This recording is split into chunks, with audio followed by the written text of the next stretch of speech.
Hey everyone, it's me, NitroRev, and today I'm really excited because it's the start of a new series that we're going to call Let's Get Crafty. The idea is that every episode of this series, I'm going to take a look at one of the crafted improvements, and we're going to do a deep dive analysis of all the ways you can use the card. We're going to talk about how good it is in general, how good it is for each faction. We're going to do a faction by faction breakdown of the given card, and different ways that that faction could interact with the card and its power, as well as, of course, being my channel, any little quirks of the rules or edge cases that you should know about. The target audience of this series is going to be people who probably already know how to play the game and just want to advance their thinking and strategic play to become more advanced players.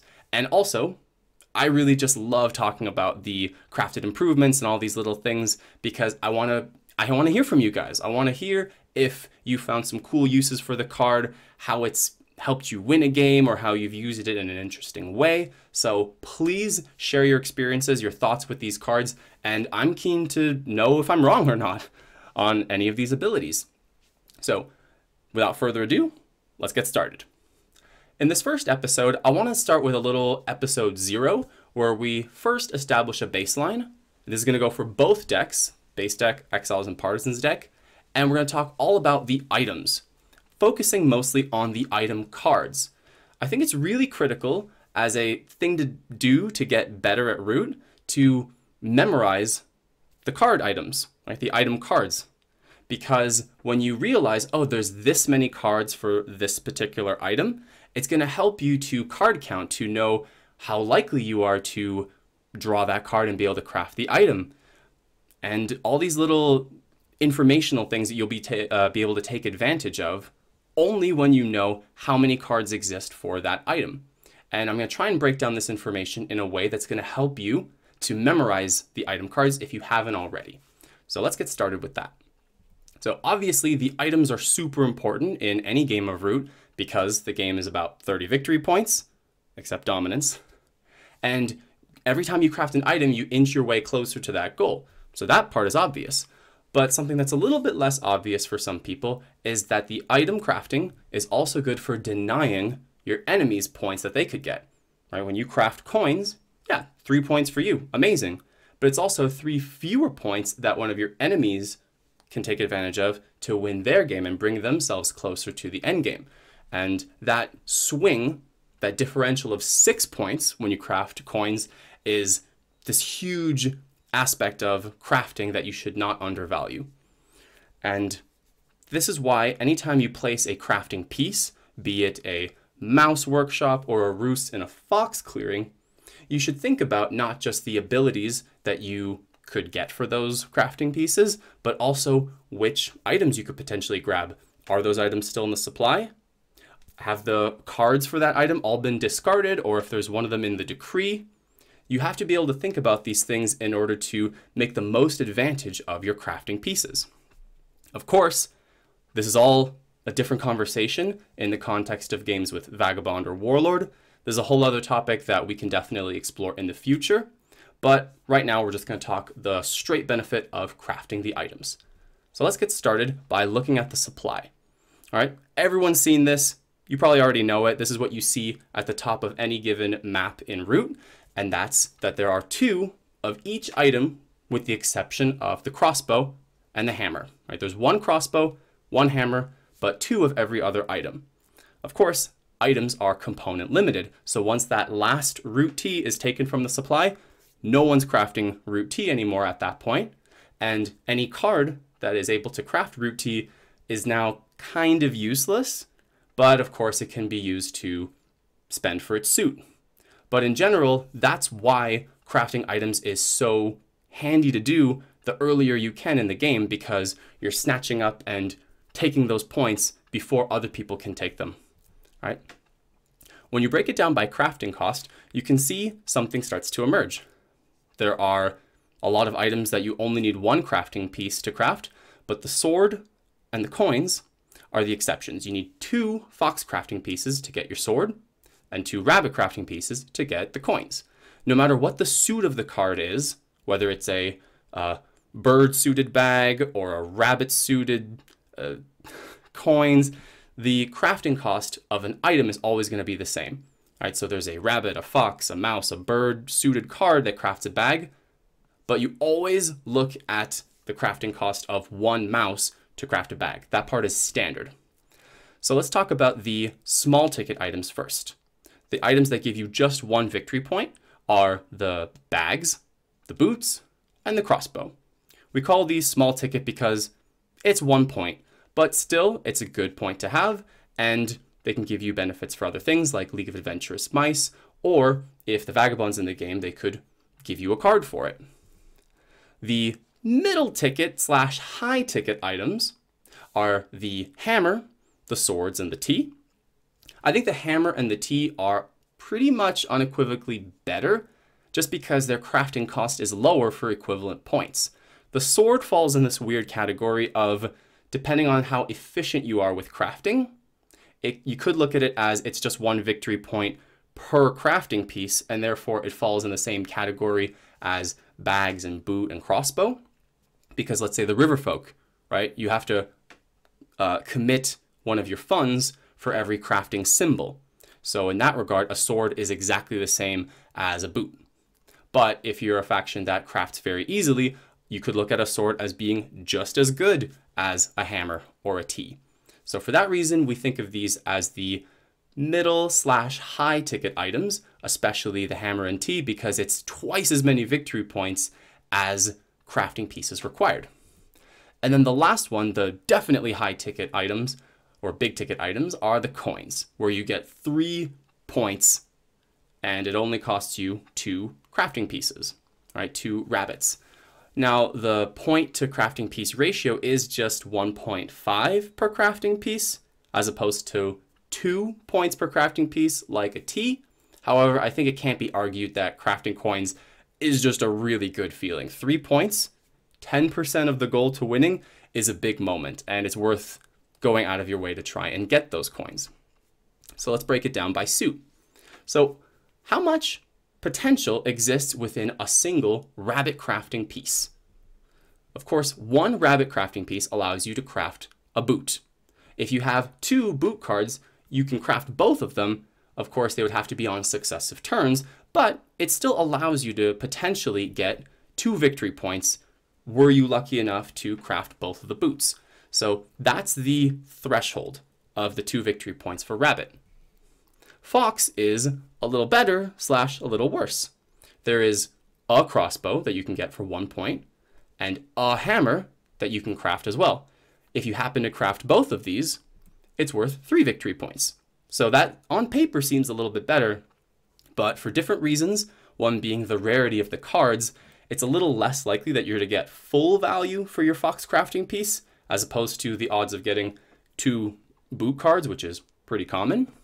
So that's just something you have to contend with, is that 1 fox crafting piece unlocks the potential for 3 victory points. Mouse is a whole other story. A mouse crafting piece, a single one, allows you to craft both bags as well as both root tea. Remember, root tea, just 1 mouse crafting point gets you 2 victory points for that item. So if you total all the points you get from these mouse items, that's 6 victory points. I've only really seen this happen once, where a person was able to craft all of the mouse items, but considering that you can do that with just 1 crafting piece, if you get lucky enough with your card draw, that's 6 points for 1 crafting piece. Unbelievable value, and that's just something that you can shoot for, and it's one of the reasons why a single mouse often outweighs the benefit of a single rabbit or a single fox if you have the right ability to draw cards and your crafting power is a little bit less. Think of the Marquise de Cat, a faction that every time you place a crafting piece, it's kind of at the cost of sawmills and recruiters. So 1 mouse can often be worth more than 1 rabbit, depending on what's in your hand. But this story starts to change a little once you have 2 crafting pieces.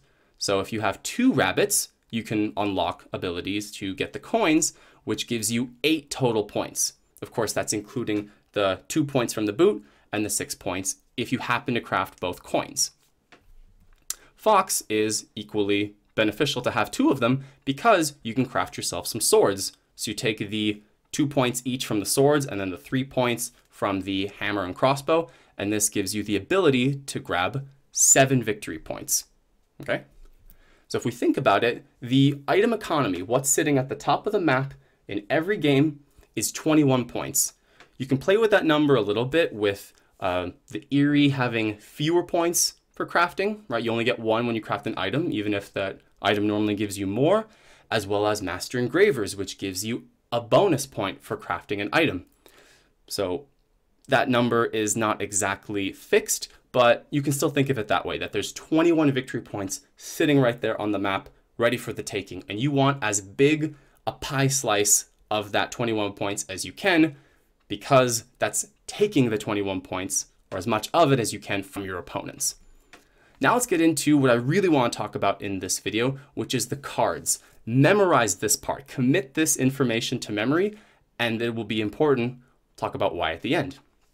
The bags, as we talked about, 1 point each, and there's 2 of them. But when you look at the cards, there are 4 of them, 1 of each suit. This is part of the reason why bags are so easy to craft. They're very frequently crafted at the start of the game because they're easy to craft, 1 mouse, but also the cards that unlock them are so common, right? There's 4 of them. Now, this high card to component ratio means that once they're crafted, 2 of the cards floating around in that deck are going to become useless, right? If we think 2 of the cards are going to be used to craft, the other 2 are just going to end up being sold out. So that decreases the value of a given card and kind of spurs you on to want to craft this as soon as you're able to.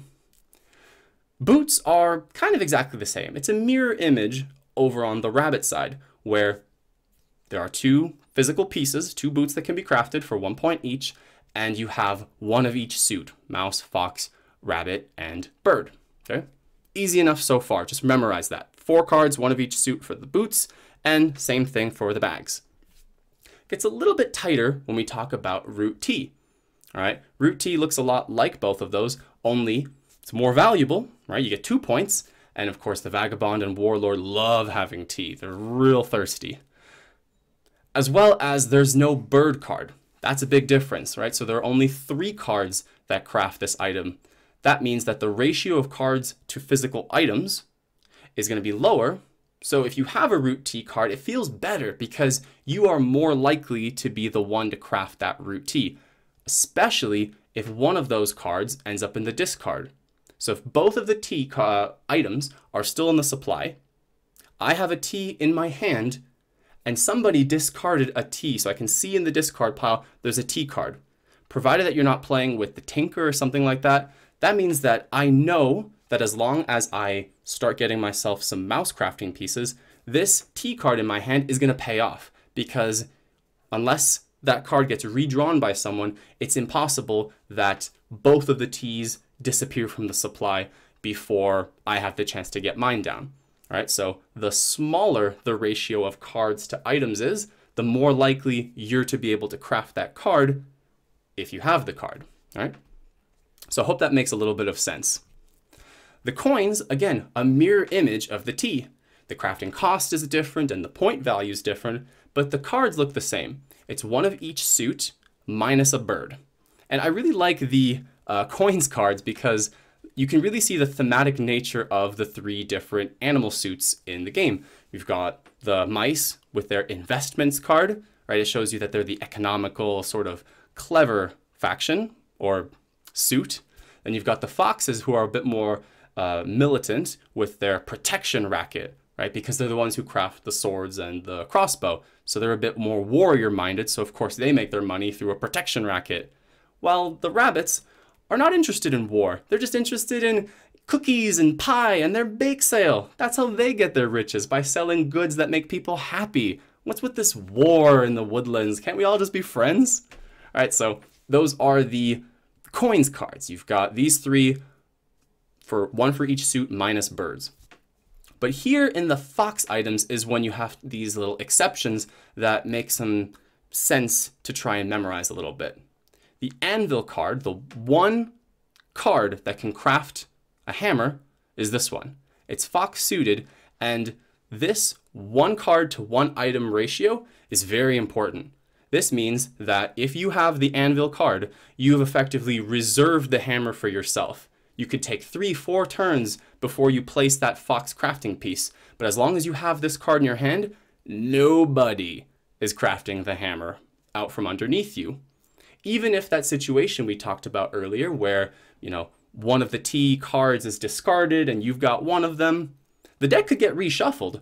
Or somebody could craft and then take it from the discard pile and then craft the other T, all in the meantime while you've been holding on to that T card. So having a card doesn't guarantee that you're going to be the one to craft that item. People can still craft out from underneath you. But the anvil card is special because it's the unique only copy of a card that allows you to craft a hammer. So that's why I think that this may be the single most powerful card. I'd rather craft coins. It's more points, and coins is not as valuable for the Vagabond and the Warlord as a hammer is, but still having the anvil card, I'd rather have this card than a coins card if I feel like I won't be able to have the opportunity to craft the coins because there are other crafty factions around me. Next up is the Crossbow. This one I think is really the weirdest one. Here we see that there are 2 cards that craft a crossbow. One of them is mouse suited and one of them is bird suited. They're both called Crossbow, but notice that the crafting cost is 1 fox. So there's no fox-suited card that crafts a fox item, which is just a little bit unintuitive, but that's it. You just have to remember that there's no rabbit card and no fox card that allows you to craft a crossbow. And I think this is really practical because unlike the items where there's 4 or 3 cards to keep track of, there are only 2 cards that you have to keep track of when it comes to crossbows. So if I draw the mouse-suited crossbow card, I think, oh, I could probably craft that crossbow. Where's the bird? Where's the bird? Is it in the decree? Is it in the discard pile? Is it in the keepers in iron? There it is. It's already been used. It's sitting right there. And as long as I have this mouse crossbow card, I've effectively reserved it. So it's similar to the feeling of that anvil card, but again, not perfect because the deck could get reshuffled. That card could come out and enter someone else's hand for them to craft it before you have the ability to. So yeah, other noteworthy thing is that like the crossbow and the hammer, there's both one component of it. So once that item is crafted, it's gone. And the crafting cost for both of them is the same. It's just 1 fox. And then the last of the weird items is the swords. 2 victory points for each of them. There are 2. And there are 3 cards that can craft it. And as you'll notice, for all 3 of the fox items, the hammer, the crossbow, and the sword, there is no rabbit card that crafts it.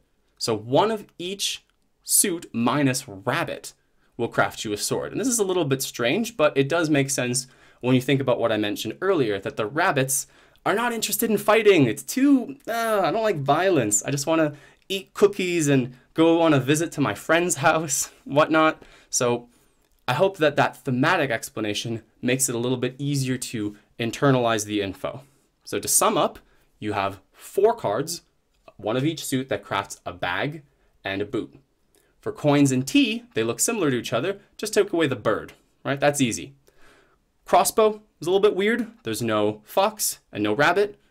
Hammer, there's just that anvil card that's unique. And then the swords, you can see there's the Foxfolk Steel, which is probably one of my favorite names for a card.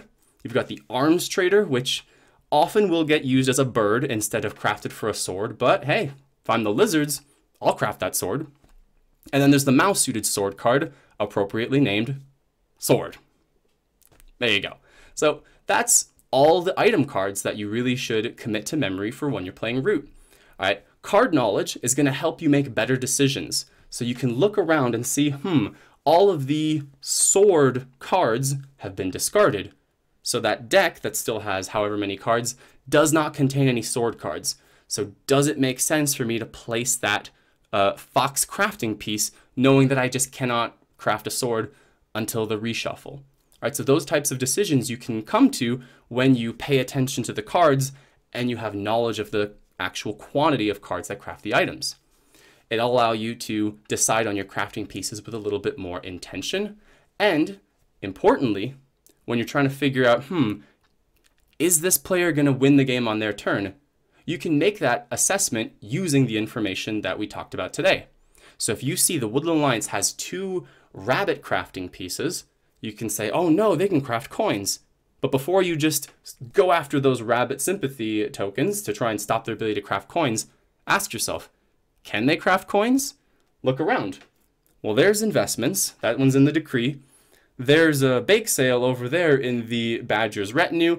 And I remember earlier the lizards revealed protection racket, meaning that it's impossible for the Woodland Alliance to have a coins card. Therefore, I don't have to go after those rabbit crafting pieces. I can go after that mouse crafting piece in case they have a T card, which, look around, oh, I can't count all 3 Ts. That's a little bit more dangerous than the coins. So you can make those types of calculations by knowing this information. So knowledge of the deck itself will make you a better root player. And that is the goal of this whole series that I'm starting today, is making you the best root player that you can be. So I hope that you enjoyed this beginning and you're looking forward to the next installment of Let's Get Crafty. I'll see you next time.